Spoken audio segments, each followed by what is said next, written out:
सहारनपुर में देवबंद में संदिग्ध परिस्थितियों में विवाहिता छत से गिरी, परिजनों ने ससुरालियों पर लगाया धक्का देकर मारने का आरोप। परिजनों ने ससुरालियों पर दहेज की मांग पूरी न करने पर बेटी की हत्या का लगाया आरोप। हरदोई में निकाय चुनावों को लेकर 410 हिस्ट्री शीटर पुलिस के रडार पर। निकाय चुनावों के मद्देनजर 5 नामिया भी गिरफ्तार, 11 अपराधियों को जिला बदर किया गया। 40 लोग एनबीडब्ल्यू में जेल भेजे गए, 20 पर गुंडा एक्ट लगा। बदायूं में आज फायर ब्रिगेड कर्मियों ने फायर सर्विस डे मनाया, शहीद जवानों को श्रद्धांजलि अर्पित की गई। फर्रुखाबाद में संदिग्ध परिस्थितियों में ट्रैक्टर से खेत जोतने गए अधेड़ की मौत, ट्रैक्टर के रोटावेटर में अधेड़ का फंसा मिला शव। घटना की सूचना पर पहुंची पुलिस, शमशाबाद थाना क्षेत्र के गांव सिकंदरापुर महमूद का है मामला। रामनगर में 2 महिला निकली कोरोना पॉजिटिव, कोरोना मरीजों के मिलने से मचा हड़कंप। स्वास्थ्य विभाग ने संपर्क में आए लोगों की शुरू करी कोरोना जांच।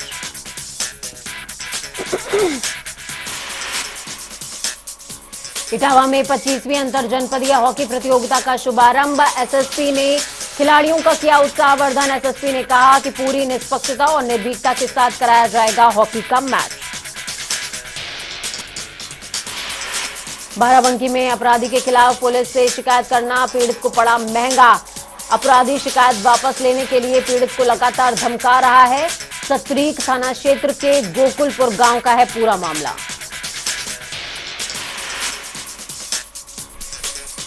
लखीमपुर खीरी में अवैध संबंध के शक में पति ने की पत्नी की निर्मम हत्या। पत्नी की हत्या के बाद खुद थाने पहुंचा आरोपी। प्रधान थाना क्षेत्र के ग्राम मनोरा का है पूरा मामला।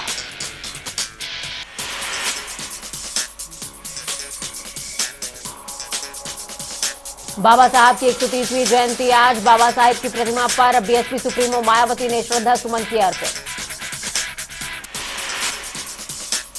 लखीमपुर खीरी में अज्ञात कारणों के चलते बीती देर रात गांव में लगी भीषण आग, सारा सामान जलकर हुआ खाक। घर से सामान निकालने के चक्कर में 3 लोग झुलसे।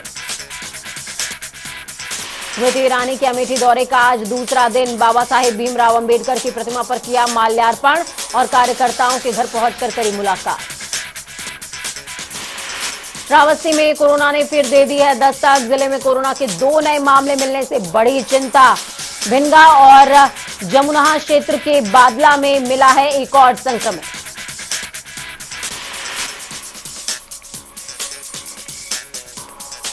प्रतापगढ़ में मालगाड़ी हुई डिरेल, मालगाड़ी के 58 डिब्बों में लोड थी सीमेंट। सूचना के बाद रेलवे के आला अफसरों के साथ आरपीएफ इंस्पेक्टर पुलिस बल के साथ पहुंचे। शेलबिला जंक्शन के पास का है पूरा मामला। अमरोहा में निजी अस्पतालों में 2 महिला की मौत पर डिप्टी सीएम ब्रजेश पाठक ने लिया संज्ञान। लापरवाही पर अमरोहा के 2 अस्पताल हुए सील। बागपत में थूक लगाकर रोटी बनाने का वीडियो तेजी से हो रहा है वायरल। खेकड़ा थाना क्षेत्र के रटौल का है पूरा वीडियो, जांच में जुटी पुलिस। आगरा में केंद्रीय कारागार के वरिष्ठ अधीक्षक और डिप्टी जेलर पर लगे भ्रष्टाचार के गंभीर आरोप। केंद्रीय कारागार में तैनात चिकित्सा अधिकारी माफ कीजिएगा डॉक्टर कुमार गुप्ता ने लगाए गंभीर आरोप। प्रतापगढ़ में करंट लगने से महिला और बच्चे की मौत, खेत में सिंचाई करते वक्त हुआ हादसा, मौके पर पहुंचा पुलिस प्रशासन। बैसाखी स्नान पर्व को लेकर हरिद्वार में भारी भीड़ को लेकर गाड़ियों के रूट और पार्किंग में किए गए तब्दीलियां, पुलिस ने यातायात प्लान किया लागू। सहारनपुर में पुलिस ने चलाया चेकिंग अभियान, कार में चेकिंग के दौरान 3 कुंटल डोडा सहित 3 लोग गिरफ्तार। पुलिस ने कार सहित उनमें लदे डोडा के बैग भी किए जब्त। महोबा में सबसे पहले निर्दलीय प्रत्याशी ने खोल दिया अपना चुनावी कार्यालय। गल्ला व्यापार मंडल के जिलाध्यक्ष चुनावी मैदान में कूदे, दलों से अलग निर्दलीय होकर जीत का किया दावा। गल्ला व्यापार मंडल के जिलाध्यक्ष के चुनाव में उतरने पर व्यापारी वर्ग में भी उत्साह। अलीगढ़ में रफ्तार के कहर ने ली युवक की जान। 2 बाइकों की हुई आमने सामने भिड़ंत। हादसे में एक की मौत, 2 घायल। मौके पहुंची पुलिस ने मृतक के शव को कब्जे में लेकर पोस्टमार्टम के लिए भेजा। घायलों को अस्पताल में कराया गया भर्ती, इलाज जारी। महोबा में रेलवे ट्रैक पर बुजुर्ग महिला का शव मिलने से इलाके में हड़कंप। सूचना पर पहुंची पुलिस ने मृतका की शिनाख्त का किया प्रयास। शिनाख्त न हो पाने की वजह से पुलिस ने शव को जिला अस्पताल के मुर्दाघर में रखवाया।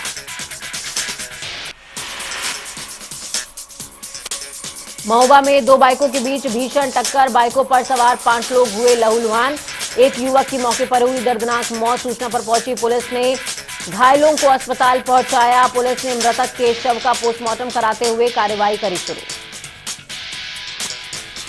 महोबा में पुलिस अधीक्षक ने दल बल के साथ किया पैदल मार्च। आगामी नगर निकाय चुनावों की तैयारियों का लिया जायजा। पुलिस अधीक्षक ने आमजन से संवाद स्थापित करते हुए सुरक्षा का एहसास दिलाया। अलीगढ़ में आचार संहिता की भाजपा पदाधिकारी जमकर उड़ा रहे हैं धज्जियां। निवर्तमान चेयरमैन के नगर पंचायत कार्यालय में बैठकर की जा रही है मीटिंग। अभी तक अधिकारियों ने इस पर कोई कार्रवाई अमल में नहीं लाई। 116 साल बाद अपनों की खोज करने अमेरिका से चौथी पीढ़ी के डेविड कैनन पत्नी के साथ आजमगढ़ पहुंचे। अपने पूर्वजों की धरती पर अपनों और अपनी मिट्टी को पाकर बेहद खुशी जाहिर की। अपनों की खोज करने का ये प्रकरण बना है इलाके में सुर्खियों का विषय। अलीगढ़ में दिल्ली कानपुर NH 91 पर बदमाशों ने की लूट की कोशिश। बाइक सवार बदमाशों ने महिला के चेन को छीनने का किया प्रयास। अलीगढ़ के थाना गभाना गांव चिकावटी का है पूरा मामला। कानपुर में खड़ी फसल में लगी भीषण आग। लगभग 5 बीघा फसल जलकर हो गई राख। नरवल थाना क्षेत्र के टिकर भाव का है पूरा मामला। भदोही में भाजपा जिला पंचायत सदस्य मुनेश्वर प्रसाद ने कहा, बाबा की सरकार में गुंडे माफियाओं की खैर नहीं। कानपुर में चोरों ने दी बिठूर थाने की पुलिस को खुली चुनौती। चोरों में नहीं रहा पुलिस का जरा भी खौफ। एक रात में की 2 जगह चोरी की वारदात। बाइक शोरूम और इलेक्ट्रॉनिक पार्ट बनाने वाली फैक्ट्री से चोरों ने उड़ाया लाखों का माल। सहारनपुर में चुनाव के मद्देनजर कोरोना ने पसारे पांव। स्वास्थ्य विभाग हुआ अलर्ट। स्वास्थ्य विभाग चुनाव में प्रत्येक बूथ पर एक स्वस्थ हेल्प डेस्क लगाया जाएगा, जिसमें सैनिटाइजर, मास्क, इन तमाम चीजों की सुविधा उपलब्ध होगी।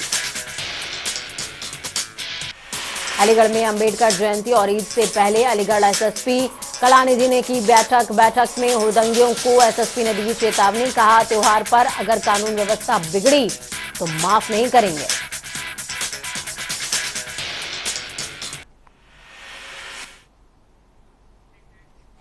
मिट्टी में मिला देंगे।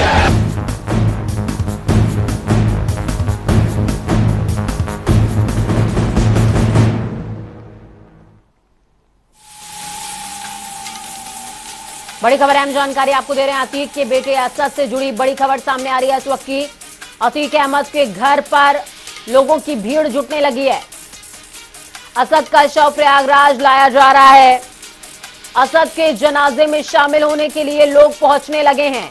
कल असद का एनकाउंटर हुआ था और झांसी मेडिकल कॉलेज में ही पोस्टमार्टम किया गया, जिसके बाद आज असद के नाना और मामा असद का शव लेने के लिए झांसी पहुंचे थे। अब झांसी से प्रयागराज असद का शव लाया जा रहा है। प्रयागराज में ही अंतिम क्रिया होगी और इस बीच असद के घर पर लोगों का जमावड़ा लगना शुरू हो चुका है। शव यात्रा में शामिल होने के लिए तमाम लोग घर पहुंचने लगे हैं। तो बड़ी खबर अहम जानकारी आपको दे रहे हैं। ये उठ रही है ना, इससे पहले क्यों नहीं उठी? इससे पहले तो कुछ उठी नहीं कि आतंकवादी के साथ है या क्या है क्या नहीं। आज ही क्यों उठ रही है? क्या इसके पहले और इनके वो मतलब कोई जरिया नहीं या मीडिया नहीं था क्या कि मालूम कर लेते कहाँ है, कैसे कर रहे हैं, कैसे नहीं कर रहे हैं? आज ही क्यों उठ रही है ये बात तो उठने की बात नहीं है। और वो भी पूछताछ हो रही है, उसमें देखिए जो बात निकल के आएगी। सलीम से भी कंसल्ट किया था अपने लड़के को छुपाने में। भाई ये सब हम लोगों को कुछ नहीं मालूम। हम लोग तो कोर्ट का काम देखते हैं, क्या हो रहा है, कहाँ क्या हो रहा है, इसके बारे में हम लोग क्या बताएं। आप अभी दुम्मन थाना पहुंचे हैं, क्या आपको मिलने दिया गया, किस लिए आए? नहीं, अभी कह रहे हैं कि अधिकारी नहीं आए हैं, मिलने नहीं दे रहे हैं। आप स्वास्थ्य देखिए पता करने आए हैं? क्या नहीं होगा तो हम चले जाएंगे, कोई क्या करेंगे। असद के एनकाउंटर पे आप क्या कहेंगे? अब ये हम नहीं कह सकते कुछ, ये हम लोग तो कोर्ट के अंदर थे, हम लोगों को कुछ मालूम ही नहीं। और पहले भी हम लोगों को कुछ मालूम नहीं कहाँ है, कैसे नहीं। अभी की वाइफ सरेंडर कर सकती है? अभी हम लोग कुछ पता नहीं। उनकी बहन सरेंडर किया है, उसकी एप्लीकेशन हम लोगों ने दिया आयशा नूरी का, बस इसके अलावा क्या भी मंगाई गई है थाने धूम में। परिवार का कौन कौन गया है और उनके नाना गए हैं और उनके मौसा गए हैं। कब तक आ सकते? अब हमारे हिसाब से तो गलत नहीं किया। जब किसी को तुमने मारा गलत किया है, जो तुम्हारे पर कोई आया तो हम कहते गलत किया है, सही किया है। क्या आपको इस बारे में पूरी जानकारी थी कि वो अतीक के लिए काम करता है? ठीक है, नहीं, बहुत अच्छा लड़का था, माँ बाप के लिए था, सबके लिए था। ये 2-3 महीना से कौन इसको ले गया, कौन बहकाया। अच्छा, आपने कहा था कि आप बॉडी नहीं रिसीव करेंगे, क्या अभी उनकी बॉडी वहाँ से रिसीव की जाएगी कि नहीं? गलत काम करके हम हमारे पास गलत काम नहीं करना। हम नहीं, जैसे अभी उन्होंने बताया नहीं कि कहेंगे। कैंसिल भी नहीं, पता चल रहा है कि उनकी पत्नी जो है वो जा रही है बॉडी को रिसीव करने। हाँ, उसकी पत्नी का हक है ना, हम उनको मना भी नहीं कर सकते, क्योंकि उनकी पत्नी है, वो हमसे अलग भी है, वो ले आ सकती है तो हम उनको रोक भी नहीं सकते। लेकिन हम अपनी जिम्मेदारी ले रहे हैं कि हम नहीं लेंगे, तो हम नहीं आपको लेंगे। इसके बारे में कोई भनक थी, कभी भी भनक लगी ऐसा कि वो लोगों से मिलता है? नहीं, ये हम बाहर निकलते थे कभी नहीं, बस ये इतना कि दरवाजा के पास कोई आया, खड़ा हुआ बोल लिया, जैसे उस दिन मीडिया वाले सब दरवाजे के पास बोले, बस वैसे ही बोल लेते थे। कभी हम बाहर निकलते नहीं कि हम बाहर की खबर लें, और ना ऐसा था, बीच से बहकाया गया है। चाहे जी बहकाए हो, हम किसको कर सकते हैं, नाम भी नहीं ले सकते कि कौन बहकाया, कौन ले गया इसको, लेकिन कोई न कोई इसको बहका ले गया। नहीं, देखिए, ये पहले तो उत्तर प्रदेश पुलिस की बहुत बड़ी उपलब्धि है कि उमेश पाल हत्याकांड के हत्यारों को खोज निकालने का काम किया है, और उन सब की जड़ तो अतीक अहमद ही है। अब उसके बारे में जितनी भी जांच एजेंसियां लगी हुई हैं, जांच के माध्यम से जो भी चीज़ें सार्वजनिक हो रही हैं, पता चल रही हैं, वह निश्चित तौर से अभी सरकार के नाते हम लोगों को कुछ बोलने की आवश्यकता नहीं है, लेकिन जो देश प्रदेश और लोगों की सुरक्षा के लिए खतरा बने हुए लोग हैं, उसकी गहराई से जांच हो रही है। जांच एजेंसियां मजबूती से जांच कर रही हैं, और जांच में जो भी खुलासे होंगे उसके खिलाफ कार्रवाई भी प्रभावी ढंग से करने का काम करेंगे, और ऐसे अपराधियों को कानून के माध्यम से कठोर सजा भी दिलाई जाएगी। चलिए, ग्राउंड जीरो का रुख करते हैं। हमारे साथ में दीपक जोरी झांसी से जुड़े हुए हैं, साथ में प्रयागराज चकिया से हमारे साथ में आमिर जुड़े हुए हैं। सबसे पहले झांसी का रुख करेंगे। दीपक, कितनी समय असद का शव झांसी से निकल चुका है या अभी निकलना बाकी है? जी देखिए, अभी असद का शव, राम का शव, दोनों का शव पोस्टमार्टम रखा गया है, अभी नहीं निकला है। इसमें कम से कम 6 से 7 घंटे और लगेंगे। प्रयागराज से उसके जो परिवार के लोग आ रहे हैं, मामा, नाना और गुलाम की पत्नी का आने का सुन रहे हैं। जब ये लोग आएंगे तब यहाँ की पुलिस उनके सुपुर्द इसको करेगी, और अपनी सीमा तक पुलिस छोड़ के उस सबको दूसरे डिस्ट्रिक्ट में छोड़ेगी। जी, जैसा कि अभी बताया जा रहा है, पुलिस के आला अधिकारियों ने बताया है कि उनको आने में लगभग 6 से 7 घंटे लगेंगे उस परिवार को, जब तक यहाँ पर सारे लोग, मीडिया और पुलिस बल यहाँ पर खड़ा हुआ है। ठीक है, मैं जब आपके पास वापस लौटूंगी दीपक, तो मैं सुरक्षा व्यवस्था से संबंधित तमाम सवाल आपसे पूछने वाली हूं, लेकिन इस बीच हमारे साथ प्रयागराज चकिया से जुड़े हुए हैं आमिर। ग्राउंड पर अगर हम बात करें तो चकिया में क्या कुछ जो है गहमा गहमी देखने को मिल रही है, क्योंकि कहा जा रहा है कि अतीक के घर पर अब लोगों का जो लश्कर है वो जुटने लगा है, लोग शव आने का इंतजार कर रहे हैं, लेकिन झांसी से अभी तक शव फिलहाल निकला नहीं है। जी पूजा, बता दें, अतीक अहमद के घर पर सुबह से ही समर्थकों की भीड़ थी। जाता है कि जुम्मे में नमाज में मिट्टी मिलाने से काफी शुभ होता है, तो ऐसे में अतीक अहमद के घर पे आज जुमे की नमाज में मिट्टी मिलाने की खबर से लोगों की भीड़ थी। और साथ ही आपको बता दें कि अतीक के समर्थकों में भीड़ में और आक्रोश भी है कि अतीक के लड़के असद पर जिस तरह से कार्रवाई की गई है उसे असंवैधानिक बताया है। उनके पड़ोसियों ने कहा कि उनको अगर कुछ था तो ट्रायल करना चाहिए, ले जाना चाहिए, इस तरह से काउंटर करना गलत आया है। और अतीक के घर में आप हमारे पीछे देख सकते हैं, यहाँ पर सैकड़ों की तादाद में उनके समर्थक और पड़ोसी इकट्ठा है। और यहाँ पर अब आमिर, मैं एक चीज आपसे क्लियर करना चाहूंगी। अभी कुछ देर पहले हम तमाम लोगों की बातचीत सुन रहे थे, उन्होंने बयान दिया है। उन्होंने कहा, कई लोग कह रहे हैं कि असद पिछले 2-3 महीनों में ही इन तमाम गतिविधियों में इन्वॉल्व हो गया, बाकी वो इस तरह का लड़का नहीं था। वहां पर जो लोग पहुंच रहे हैं उनका क्या कहना है इस पूरे मामले को लेकर? जी हाँ, अभी जनता टीवी से बात करते हुए एक पड़ोसी गुड्डी है, उन्होंने बात करते हुए बताया कि अतीक का जो लड़का असद इतना शरीफ था कि किसी के ऊपर एक आज तक हाथ नहीं उठाया, मगर अचानक से ये क्या हुआ, अतीक अहमद की कौन सी बात उसे दिल में लग गई जो उसने इतना बड़ा कदम उठा लिया।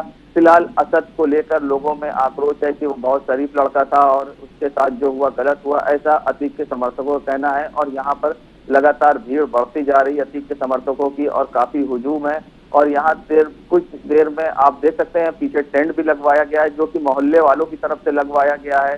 कबर खोदने वाले से जब पूछा गया कि कबर खोदने का आर्डर किसने दिया तो उसने बताया कि मोहल्ले वालों की तरफ से कहा गया है, क्योंकि उनके माता है नहीं, फरार है और पिता जेल में है। तो ऐसे में उनको लेकर ये सारे मोहल्ले वाले भी अब समर्थन में उतरे हैं और मोहल्ले वाले यहाँ अतीक के लड़के की अंतिम क्रिया के लिए पूरे तैयारियां करवा रहे हैं। बिल्कुल, जिस दौरान आप आमिर ये तमाम बातें बता रहे हैं कि कब्र और तमाम चीजों की व्यवस्था जो मोहल्ले वालों की तरफ से की गई है, वो तमाम तस्वीरें भी हम दर्शकों के साथ में साझा कर रहे हैं। इस बीच दीपक का रुख करेंगे। दीपक झांसी से जुड़े हुए हमारे साथ में।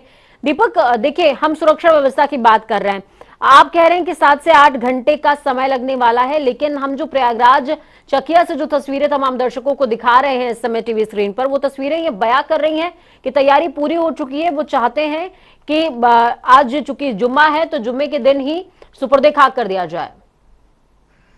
जी, आपका कहना बिल्कुल सही है। पहले इसी तरह की सूचना आ रही थी कि वो उसके परिवार के लोग आते हैं और तुरंत सवेरे उनको निकाल दिया जाएगा यहाँ से। उसी वजह से सारे मीडिया वाले रात में भी, हम लोग भी, जनता टीवी भी यही रात भर रहे, घर पे नहीं गए। लेकिन उसके बाद अभी पुलिस के आला अधिकारियों ने बताया है कि यहाँ पर कम से कम 6 से 7 घंटे उनको लगेंगे। वो लगभग 11 या 12 बजे के समथिंग उसके परिवार के लोग वहां से चले हैं। और मुझे ऐसा लगता है कि शायद जिस सुरक्षा व्यवस्था को देखते हुए ऐसा करा जा रहा है, क्योंकि जुमे का दिन में इस तरह का शायद टालना चाह रहे हूँ कि अगर या तो रात को इस तरह से पुलिस उनको पकड़ा सकती है ले जाके, या हो सकता है इसको कल पर टाल दिया जाए। इसलिए कि यहाँ से अगर सफर करेंगे रात के समय तो वो अर्ली मॉर्निंग वहां पहुंचेंगे या सुबह पहुंचेंगे। तो इससे जुमे का दिन शायद टालने के लिए सुरक्षा व्यवस्था को नजर में रखते हुए हो सकता है कि शासन प्रशासन इस तरह का मामला कर रहा हो। जी बिल्कुल, चलिए, बहुत शुक्रिया आप दोनों का ही हमारे साथ जुड़ने के लिए, अहम जानकारी ग्राउंड से साझा करने के लिए। तो दीपक जौहरी और साथ में आमिर हमारे साथ में जुड़े, जिन्होंने चकिया स्थित अतीक के घर की जो तमाम तस्वीरें थी हमारे साथ में साझा करी। इस बीच किस तरह की व्यवस्थाएं की गई हैं वो भी आपको हम टीवी स्क्रीन पर दिखा रहे हैं। ये व्यवस्थाएं आपको बता दें कि जो मोहल्ले के लोग हैं उनकी तरफ से ही की गई है, क्योंकि असद की मां शाइस्ता परवीन और उनका एक भाई वो लगातार फरार चल रहा है। और अतीक अहमद अरशद की अगर बात कर लें, जो कि अतीक के भाई हैं, या उनकी बहन की बात कर लें, रिश्तेदारों की बात कर लें, तो वो लगातार प्रशासन के रडार पर हैं और फरार चल रहे हैं।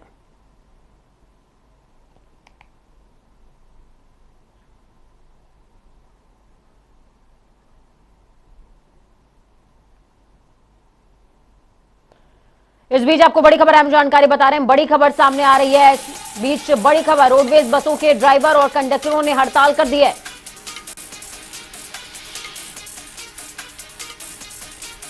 बड़ी हड़ताल हो रही है राजधानी में। बड़ी खबर बता रहे हैं आपको, 1000 से ज्यादा बसों का संचालन ठप हो चुका है। बसों के लिए यात्री इधर उधर भटक रहे हैं। क्षेत्रीय प्रबंधक मनोज पुंडीर के खिलाफ गुस्सा है। लखनऊ रीजन के ड्राइवर और कंडक्टर्स ने यह हड़ताल करी है। बड़ी खबर, अहम जानकारी आपको बता रहे हैं। और इस हड़ताल की वजह से 1000 से ज्यादा बसों का संचालन ठप पड़ा हुआ है। ग्राउंड जीरो का रुख करेंगे, हमारे साथ में टीएन मिश्रा जुड़े हुए हैं लाइव। टीएन मिश्रा, क्या कुछ अपडेट है? इन तमाम कंडक्टर्स और ड्राइवर्स की मांग क्या है? समय कंडक्टर जो है लखनऊ के लगातार जो है रीजनल मैनेजर मनोज कुंडीर के जो है आदेशों के खिलाफ जो है आंदोलित हैं। कल पहले इन्होंने एक डिपो में हड़ताल की थी। उनके कई ऐसे आदेश हैं कि जिससे ड्राइवरों को नुकसान हो रहा है, कंडक्टरों को किलोमीटर नहीं पूरे हो पा रहे हैं और उनका कहना है इससे हमें जो है वेतन सही नहीं मिल पाएगा। इसको लेकर के पहले चेतावनी दी और उसके बाद उन्होंने हड़ताल कर दी। आज लखनऊ के साथ साथ रायबरेली और बाराबंकी में बस संचालन ठप है। अभी लखनऊ परिक्षेत्र की हड़ताल है और मैं इनके नेता है, मैं नहीं जान लूंगा ये सारांश बता दी क्या हड़ताल रीजन क्या था। मेरा नाम दिनेश कुमार पांडे है, मैं और हमारे यहाँ जो आरएम साहब है केवल तानाशाही रवैये से सारा काम कर रहे हैं और जितने भी आते केवल कर्मचारी उत्पीड़न, कैसे कर्मचारी को कितना भी गला घोट दे, केवल एक उद्देश्य है, किसी का किलोमीटर और दिन जिनको कोई मतलब नहीं है। इसमें जितना भी नुकसान किया है लखनऊ रीजन में सबसे ज्यादा नुकसान आरएम कुंडीर ने किया है और हमारे सभी कर्मचारियों की एक मांग है कि आरएम मनोज कुंडीर को यहाँ से हटाया जाए, यहाँ पर दूसरे किसी आरएम को नियुक्त किया जाए। जब तक ये हटेंगे नहीं तब तक लखनऊ रीजन बंद है, जरूरत पड़ेगी तो पूरा प्रदेश बंद किया जाएगा। इन्होंने अभी 1 घंटा पहले नोटिस जारी की है जिसमें 4 लोगों की संविदा समाप्त कर दी है, जबकि इनको बार बार नोटिस दी गई कि आप हमसे वार्ता करिए। कई बार रिमाइंडर भी दिया गया, रिमाइंडर में भी ये वार्ता करने तैयार नहीं हुए। पूरे प्रदेश में, पूरे लखनऊ रीजन में इनको देखा जाए, हर रोड पे कोई ना कोई गाड़ी दुपट खड़ी है, इनके पास कोई दौरा नहीं है और उसका जवाब नहीं दे रहे। ये केवल कर्मचारी का अहित कितना हो जाए क्यों ले सकते चिंता। तो पूजा में देखा कि किस तरह जो है कर्मचारी नेता आंदोलित है, उनके पीछे कितना आक्रोश है और इससे क्या 1000 बसें संचालन ठप है। सैकड़ों यात्री जो कल रात से सैकड़ों बस अड्डे बैठे, पूरे बस अड्डे पर सन्नाटा हो गया है। आखिर एक बार दिखा दें क्या स्थिति यात्रियों की कैसे बैठे हैं और बस अड्डे पर एक भी बस नहीं है। जहाँ तक कि बाहर टैक्सियों से लोग जाने के लिए परेशान है और ट्रेनों से भी जो है करीब जो है जा रहे हैं। 1 लाख लोग लखनऊ से आते जाते हैं पर डे और 1 लाख लोगों का आवागमन ठप है। जी बिल्कुल, 1000 बसें अपने आप में बड़ा पैमाना है। बहुत शुक्रिया टीएन मिश्रा हमारे साथ जुड़ने के लिए, अहम जानकारी, अहम तस्वीरें ग्राउंड जीरो से साझा करने के लिए टीएन मिश्रा जुड़े, जिन्होंने साफ तौर पर बताया कि बसों के ड्राइवर और कंडक्टर्स की हड़ताल आखिरकार क्यों है। मनमानी की वजह से हड़ताल की गई है, लेकिन इस हड़ताल की वजह से लाखों की तादाद में जो यात्री हैं वो परेशान हो रहे हैं, उन्हें दिक्कतें हो रही हैं क्योंकि 1000 से ज्यादा बसों का संचालन ठप पड़ा हुआ है।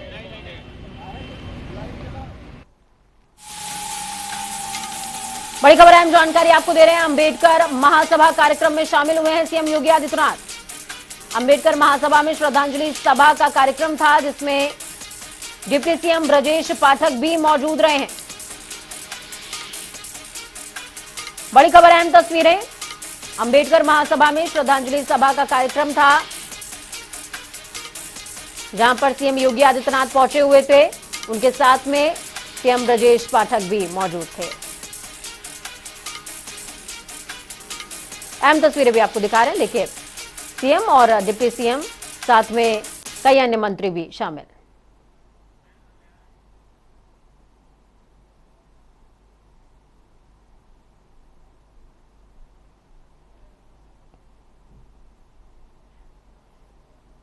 संविधान निर्माता बाबा भीमराव अंबेडकर साहब को नमन करते नजर आए हैं यहां पर मुख्यमंत्री, उनके साथ में डिप्टी सीएम भी मौजूद थे। तस्वीरें आपको दिखा रहे हैं राजधानी लखनऊ की।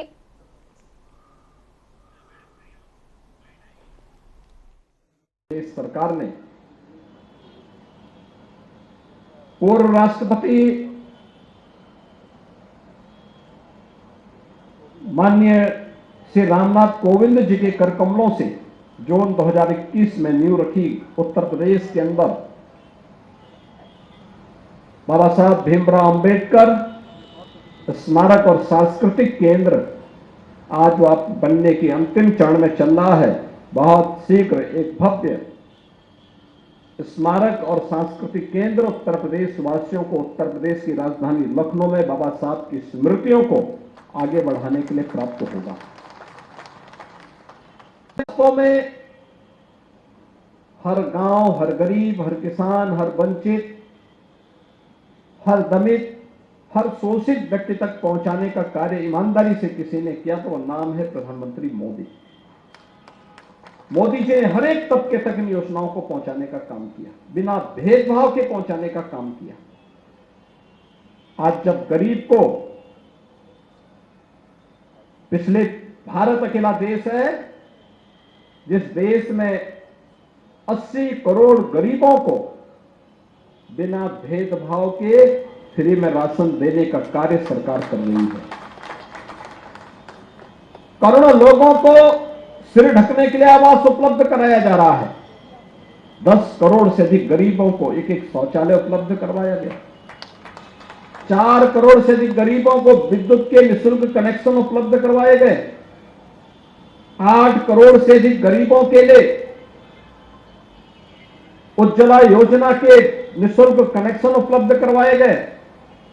50 करोड़ गरीब देश के अंदर प्रधानमंत्री आयुष्मान भारत की सुविधा का लाभ ले रहे हैं और करोड़ों लोगों को जिस जमीन पर उनकी झोपड़ी है, उनका मकान है, उसका मालिकाना अधिकार देने का काम भी पीएम स्वामित्व योजना के अंतर्गत किसी ने किया तो प्रधानमंत्री मोदी जी ने किया है। ये वास्तव में मानवता की सेवा का कार्य है। बिना भेदभाव के शासन की योजना का लाभ हर गरीब तक पहुंच जाए, हर दलित तक पहुंच जाए, हर वंचित तक पहुंच जाए। ये केवल एक नारा नहीं बल्कि योजनाओं का लाभ उस तक पहुंचे, ये एक हकीकत भी बने। और उसे हकीकत में बदलने का काम अगर किसी ने किया है तो आजादी के बाद ईमानदारी से कार्य किया है प्रधानमंत्री मोदी जी ने।